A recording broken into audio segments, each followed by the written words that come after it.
रुद्रांशची तब्येत 2 दिवसापासून बरी नाही आहे आणि 2 दिवस त्याने अजिबात काही खाल्लं नाही. 2 दिवस आणि 2 रात्र. फक्त रात्री खाल्लं त्याने अर्धा ऑरेंजचा ज्यूस आणि अर्धाच ॲपल खाल्ला. आणि त्याला काय काय खाणार म्हणून काय काय करून देते, पण तो त्याला काहीच खाऊ नाही वाटत. उलट्या तर बंद झाल्यानंतर लागली त्याला पोटदुखी. आता पोटदुखी पण आता कमी झाली.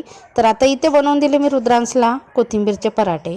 तर नॉर्मल आपली पोळी लाटली, त्याच्यावर तिखट मीठ हळद कोथिंबीर सगळं चवीपुरता आणि कोथिंबीर चांगला जास्त घेतला आणि पसरवून घेतला आणि नंतर त्याची पोळी लाटली आणि छान तेल लावून पराठा शेकून घेतला.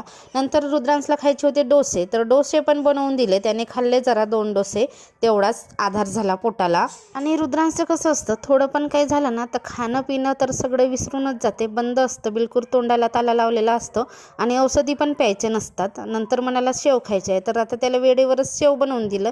बेसन थोडीशी होती म्हणून त्याच्यामध्ये थोडंसं तांदळाचं पीठ